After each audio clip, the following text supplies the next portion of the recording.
నేను మగోడిని అంటాడు, నేను మనగాడిని అంటాడు, నేను ఇండియా మీద టారిఫ్లు వేస్తా అంటాడు, ఇండియా మా కాళ్ళ దగ్గరికి వచ్చింది అంటాడు, పాకిస్తాన్ ఇండియా యుద్ధం ఆపింది నేనే అంటాడు, మోడీ నా కోసం భజన చేస్తున్నాడు, ప్లీజ్ సార్ అని చెప్పేసి పేలుతూ ఉంటాడు. ఇప్పటికీ అర్థమై ఉంటుంది ఆ పకోడీ గాడు ఎవడో అనేది. ఇప్పుడు ఈ పకోడీ గాడు పోయి ఇరాన్ మీద పడ్డాడు. ఇరాన్ సుప్రీం లీడర్లు అందరినీ లేపేసినాడు. లేపేయడంతో ఏమైంది, వాళ్ళు ఎదురు తిరిగినారు. 28 రోజులు 30 రోజులు అవస్థ ఉంది, యుద్ధం ఒక మూలకి రావట్లా.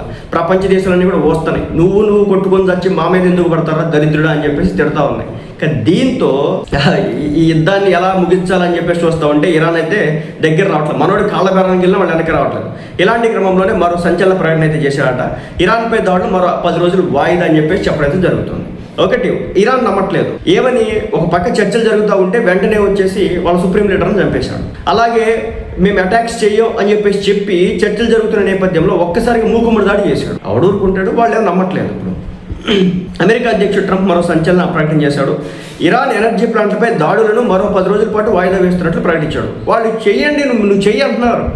ఏదైతే మాకు ఉన్నటువంటి ఎనర్జీ ప్లాంట్లోనే వాటి మీద నువ్వు యుద్ధం చేయి, నువ్వు వాటి మీద అటాక్ చేయి, మేము చేస్తాం, మాదేంటో మేము చూపించుకుంటాం. 4000 కిలోమీటర్ల డిస్టెన్స్లో ఉన్నటువంటి ఖర్గ్ ఐలాండ్ అనే దాని మీద మిసైల్ వేసి కొడితే ఏం మాట్లాడాలో తెలియనటువంటి పరిస్థితి ఇప్పుడు అమెరికాది. వీళ్ళు 10 రోజులు ఇచ్చాడంట, పవర్ ప్లాంట్లు అంట తొక్కట తోడుకున్నాడు. ఈ తెంగరోడ్డు వల్ల అన్ని రేట్లు పెరుగుతూ ఉన్నాయి, మనకి పెట్రోల్ డీజిల్ అన్ని ఇబ్బందులు అవుతూ ఉన్నాయి. రేపు పొద్దున నిత్యావసర సరుకుల రేట్లు పెరిగినాయి అంటే ఇది ఈ పనికి మాలినోడి వల్ల అని చెప్పవచ్చు. ఇంకొక మాట అయితే లేదు. ఇరాన్ ప్రభుత్వం కోరిక మేరకు ఏప్రిల్ 6వ తేదీ నుంచి 8 వరకు, అసలు వాళ్ళు అనుకుంటారు నాకు తెలిసి, ఇరాన్ వాళ్ళు ప్రభుత్వ కోరిక మేర అంట ప్రస్తుతం ఇరాన్లో జరుగుతున్నటువంటి చర్చలు సానుకూలంగా జరుగుతున్నాయని చెప్పారు. నిన్నటి వరకు చెప్పాడు అసలు హయ్యర్ అఫీషియల్స్ అందరినీ లేపేసామండి, ఎవరితో చర్చలు చేయడానికి అక్కడ మనుషులు లేరు అన్నారు, ఇప్పుడేమో మనుషులు ఉన్నారు అంటున్నారు. ఆ ఇరాన్ వాళ్ళు ఏమంటున్నారు, ఇరాన్కి సంబంధించినటువంటి ఫైనాన్స్ మినిస్టర్ ఆయన చెప్పే విషయం ఏంటంటే అసలు అమెరికాతో మేము చర్చలే చేయం, చచ్చిపోతుంది చర్చలు చేయం అంటా ఉన్నాడు.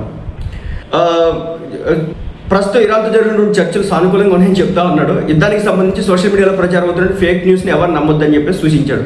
అందరూ వస్తూ ఉంటే ఇంకేం మాట్లాడతాడు. సో మొత్తానికి ఇది అనమాట, 10 రోజులైతే ఆపుతా అన్నాడంట, ఇరాన్ మాత్రం ఆపనంటుంది. అది సంగతి.